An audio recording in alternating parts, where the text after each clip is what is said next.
मधुबनी जिले के जयनगर में भारत नेपाल अंतर्राष्ट्रीय सीमावर्ती क्षेत्र में पुलिस की शिथिलता के कारण अपराधियों का मनोबल दिन प्रतिदिन बढ़ता जा रहा है। जयनगर थाना क्षेत्र से महज 500 मीटर की दूरी पर स्थित शिवम सिनेमा के नजदीक हथियार से लैस दो अज्ञात नकाबपोश हमलावरों ने रेडिएंट कैश मैनेजमेंट सर्विसेज में कार्यरत दो कर्मियों के साथ छीना झपटी करते हुए गोली चलाते हुए 9 लाख रुपए से भरा बैग लेकर फरार हो गए। गोलीबारी की घटना में घायल व्यक्ति को स्थानीय लोगों के सहयोग से इलाज के लिए जयनगर अनुमंडल अस्पताल में भर्ती कराया गया है।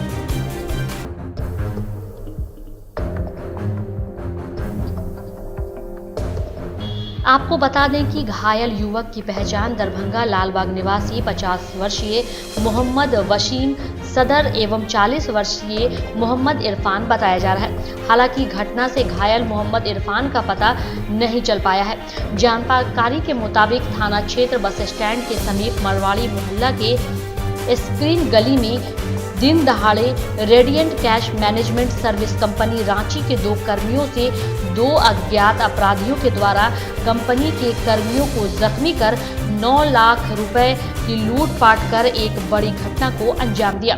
दोनों कंपनी का रुपया कलेक्शन कर दो बैग में रखकर पैदल ही बैंक में रुपया जमा कराने जा रहे थे, लेकिन पहले से घात लगाए अपराधियों के द्वारा कर्मियों का पीछा कर कैश कंपनी के एक कर्मी से पिस्तौल का भय दिखाकर 9 लाख रुपए से अधिक भरे बैग को छीन लिया।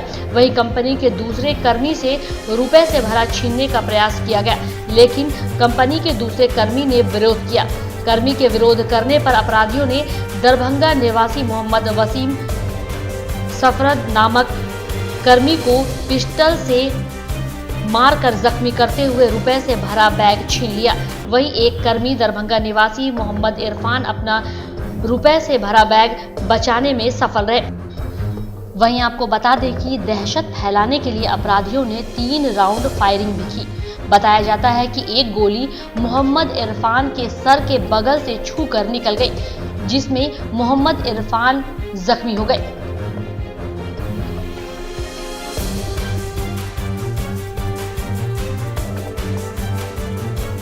घटना के बाद फायरिंग की आवाज सुनने के बाद वहां हड़कंप मच गया और लोग इधर उधर भागने लगे। कुछ लोगों ने साहस दिखाकर घायल वसीम और इरफान को अनुमंडल अस्पताल में इलाज के लिए भर्ती कराया। वहीं घटना की सूचना पाकर पुलिस घटना स्थल पर पहुंची और मामले की जांच और छानबीन में जुट गई। पुलिस को घटना स्थल पर छानबीन के दौरान अपराधियों द्वारा घटना स्थल पर की गई फायरिंग का 3 खोखा और 1 जिंदा कारतूस मिला।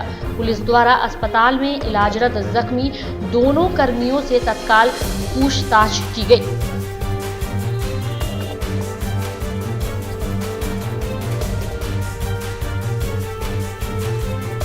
वहीं आपको बता दें कि दिन दहाड़े फायरिंग और लूटपाट की घटना होने से क्षेत्र में लोगों में दहशत और डर का माहौल है। खासकर जिस मोहल्ले के समीप अपराधियों द्वारा लूटपाट की घटना को अंजाम दिया है, उस मोहल्ले में मरवाड़ी मोहल्ला व्यापारी वर्ग के लोग ज्यादा रहते हैं। कुछ वर्ष पूर्व भी मरवाड़ी मोहल्ला में कई घटना घट चुकी है, जिस वजह से पूरे इलाके के लोगों में दहशत है। जो कि गांव के सिफैत पासवान के मुताबिक सोमवार को 10:30 बजे के करीब 11 वर्षीय पुत्र गांव के ही महादेव मंदिर के समीप तालाब में स्नान करने गया। इसी क्रम में बच्चा चोर गिरोह ने उक्त युवक को पकड़कर बलपूर्वक ले जाने का प्रयास किया, जिसके बाद बच्चे की चीख सुन आसपास के ग्रामीणों को शक हुआ और उसे बचाने के लिए दौड़े तो गिरोह के कई लोग फरार हो गए। वहीं एक व्यक्ति को ग्रामीणों ने पकड़ लिया, जिसे तो पहले ग्रामीणों ने जमकर पिटाई की, उसके बाद सूचना पर पहुंची पुलिस के हवाले उसे कर दिया। आपको बता दें कि गिरफ्तार व्यक्ति की पहचान ललनिया थाना क्षेत्र के झलौन गांव निवासी उद्धव कुमार उर्फ उदय कुमार के रूप में की गई है। इस मामले को लेकर चंदन के पिता के बयान पर प्राथमिकी दर्ज की गई है। वहीं मीडिया को इसकी जानकारी देते हुए थानाध्यक्ष अरविंद कुमार ने बताया कि पकड़े गया बच्चा चोर को जेल भेज दिया गया है। अन्य फरार अपराधियों की तलाश की जा रही है। गौरतलब है कि मधुबनी जिले में इन दिनों आमतौर पर चोरी व डकैती की घटना होना आम बात हो गई है, लेकिन अब बच्चा चोर गिरोह के भी सक्रिय होने को लेकर लोगों में दहशत कायम है। अबै छलिए त की केलकै पकड़ के कहै छलिए तू ही हमारे जरना में घुसा कर मार लेना झूठे के। तो हम कहले नहीं, हम आपको जानते नहीं, हम नहीं मारे हैं। तब पर भी वो मुझको शक करने लगा। फिर मैं भाग गया वहाँ से। और फिर मैं डोल लेके जब नहाने गया पोखर पे, तो वो मैं इंतजार कर रहा था और साइकिल पे से इस कालर को ऐसे पकड़ा और नीचे गिरा दिया और घिसते घिसते मंदिर पे ले गया। और वहाँ पे मुझको फिर वो नशे में 2-4 को गाली दे दिया, तो सब कुछ समझ गया। तो ये मुझको ये चोरी करके ले जा रहा है बच्चे को। 5 आदमी था, 3 भाग गया, दो था। ये दोनों एक साथ था, लेकिन एक ही मिला, एक भाग गया। 3 कोई और ग्रामीण सर पकड़ाया। 22 मधुबनी स्थानीय प्राधिकारी निर्वाचन क्षेत्र मधुबनी के समक्ष कुल 4 अभ्यर्थियों द्वारा नाम निर्देशन पत्र दाखिल किया गया, जिसके बाद क्षेत्र संख्या 22 के लिए कुल 6 अभ्यर्थियों द्वारा नाम निर्देशन पत्र दाखिल किया गया। वहीं आरजेडी की तरफ से पूर्व जिला परिषद सदस्य मिराज आलम और एनडीए के प्रत्याशी पूर्व एमएलसी विनोद कुमार सिंह द्वारा 2-2 सेट में नामांकन किया गया, जबकि पूर्व विधायक गुलाब यादव की पत्नी और वर्तमान जिला परिषद अध्यक्ष बिंदु गुलाब यादव की मां अंबिका गुलाब यादव और कमल कुमार भंडारी द्वारा 1-1 सेट में नाम निर्देशन पत्र दाखिल किया गया। बहुत प्राउड फीलिंग है आज। आप देखिएगा जनता जो है, जिसकी मान सम्मान की लड़ाई हम लड़ रहे हैं, और जनता साथ में है, जनता की लड़ाई लड़ रहे हैं। हमको लग रहा है आज नॉमिनेशन सभा में लड़ाई पूरा सक्सेसफुल हो गया। जनता की जितनी समस्या है सदन तक उठाने के लिए जो विधान परिषद का कैंडिडेट उन्होंने चुना है, ये आज जनता का विश्वास जो है सभा में ये उठाएंगे और वो विश्वास पे खरा उतरेंगे। आज 7 अप्रैल को ये पूरी जनता मधुबनी की दिखेगी। कार्यकर्ताओं को, राष्ट्रीय जनता दल तमाम महागठबंधन साथियों को हमारी तरफ से और हमारी पार्टी की तरफ से तमाम कार्यकर्ताओं को और पंचायत प्रतिनिधियों को हार्दिक अभिनंदन स्वागत करते हैं। पूर्ण तौर पर हम लोगों की चुनाव की तैयारी है। निश्चित तौर पर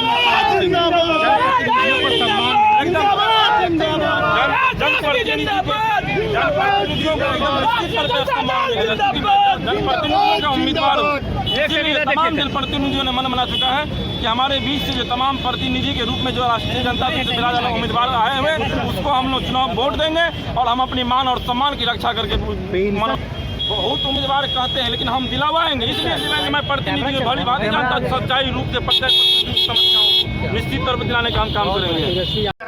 नामांकन एक औपचारिकता है जिसको हमने पूरा किया है। चलकर देख लीजिए, मेरे यहाँ सिर्फ और सिर्फ जनप्रतिनिधि का जमवाड़ा है। पिछले 9 दिनों से लगातार मधुबनी जिला अंतर्गत झंझारपुर प्रखंड के मेहत ग्रामवासियों द्वारा अपने गिरी देवता दीवार बाबा स्थान पर नवाह यज्ञ का भक्तिपूर्ण वातावरण में समापन हो गया। वहीं इस अवसर पर बिहार के ही नहीं, बिहार के बाहर रहने वाले प्रवासी कीर्तन मंडलियों द्वारा काली, दुर्गे, राधा, श्याम, गौरी, शंकर, सीताराम नामक मूल मंत्र का संगीत में अष्टयाम भी संपन्न हुआ। वहीं इस अवसर पर भंडारा का भी आयोजन किया गया था। नवाह यज्ञ में आसपास के ग्रामीणों ने हजारों की संख्या में भाग लेकर नवाह यज्ञ को सफल बनाया।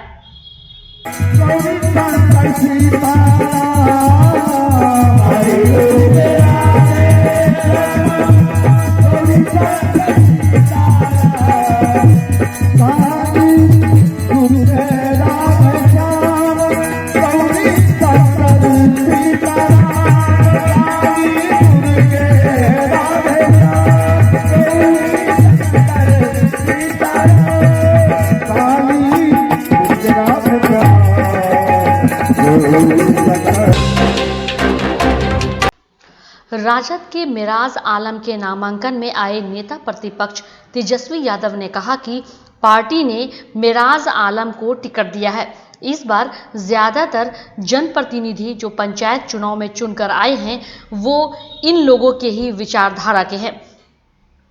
उन्होंने कहा कि जितने भी जीते हुए तमाम जनप्रतिनिधियों से अपील किया कि वे अपना एक एक कीमती वोट देकर मिराज आलम को जिताएं। वहीं आपको बता दें कि तेजस्वी यादव लालू का नाम लेना नहीं भूले ताकि उन्हें चुनाव में जनता की सहानुभूति मिल सके। अगर हमारा मार्जिन 2000 से ऊपर होता, 5000 होता, 10,000 होता, तो जहाँ हम लोग जीते 500 वोट से, 1000 वोट से, वहाँ इन लोगों ने बेईमानी किया, 50 वोट से हरा दिया, 12 वोट से हरा दिया, 100 वोट से हरा दिया। अगर हमारा मार्जिन 5000 से ऊपर होता, फासला ज़्यादा होता, तो कितना भी इस सरकार में बेईमानी करने वाला लोग बेईमानी नहीं करता और आपकी सरकार होती। अभी हम लोग को मिला 1,56,00,000 और एनडीए को मिला 1,56,00,000, 12,000 बेईमानी करने के बाद, मात्र 12,000 का अंतर पूरा बिहार में, समझ रहे हैं। तो बेईमानी, कुछ ऐसे लोग हैं पार्टी में जो पार्टी को बदनाम करके पार्टी का केवल इस्तेमाल करते थे लोग। आज जो लोग भी दिस डांट कर रहे हैं, आज ऐसे लोग हैं। अगर ऐसे ही ये लोग बांटने का काम करेंगे, जहर बोने का काम करेंगे, तो आप समझ जाइए कि आज इन्हीं लोगों की वजह से आज सरकार नहीं बनी है, इन्हीं लोगों के कारण सरकार नहीं बनी। हमको तो सारा रिपोर्ट है बिहार विधानसभा में, कहाँ घूम करके कौन लोग हरवाने का काम किया। आज ऐसे लोगों को, आप लोगों को सबक सिखाने की जरूरत है। आज गरीब की सरकार होती, आपकी सरकार होती। एक वीडियो जारी कर शकील अहमद ने हाल में पंचायत चुनाव में जीते हुए प्रतिनिधियों को बधाई और शुभकामनाएं दी। उन्होंने कहा कि उन्हें उम्मीद है कि इनसे लोगों का भला होगा। इन प्रतिनिधियों के प्रतिनिधि के रूप में बिहार में 24 एमएलसी का चुनाव होना है। इस चुनाव में मधुबनी से सुबोध मंडल और दरभंगा से मोहम्मद इम्तियाज कांग्रेस की ओर से एमएलसी चुनाव में प्रत्याशी हैं। सुबोध मंडल काफ़ी समय से कांग्रेस से जुड़े रहे हैं। वो एक सामाजिक कार्यकर्ता है और युवा भी। उन्होंने कहा कि लोगों से अनुरोध है कि सुबोध मंडल को प्रथम प्राथमिकता का मत देकर जिताएं और विधान परिषद में पंचायत प्रतिनिधियों की मजबूत आवाज बनाएं। नमस्कार, आदाब। पिछले दिनों बिहार में पंचायत के प्रतिनिधियों का चुनाव हुआ है। सबसे पहले मैं मधुबनी जिला के जो हमारे चुने हुए पंचायत के प्रतिनिधिगण हैं उनको बधाई देता हूं और उनको शुभकामनाएं देता हूं कि उनके क्षेत्र के लोगों को उनके नेतृत्व से फायदा होगा।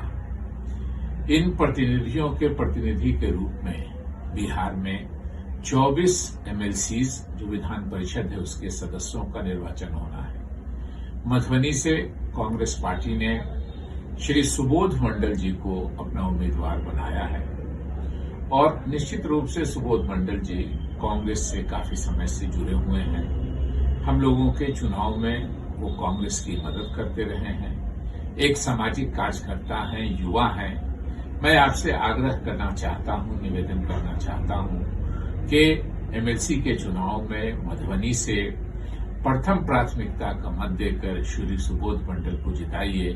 पास के दरभंगा जिले में भी कांग्रेस पार्टी ने मोहम्मद इम्तियाज साहब को खड़ा किया है अपना प्रतिनिधि बना के।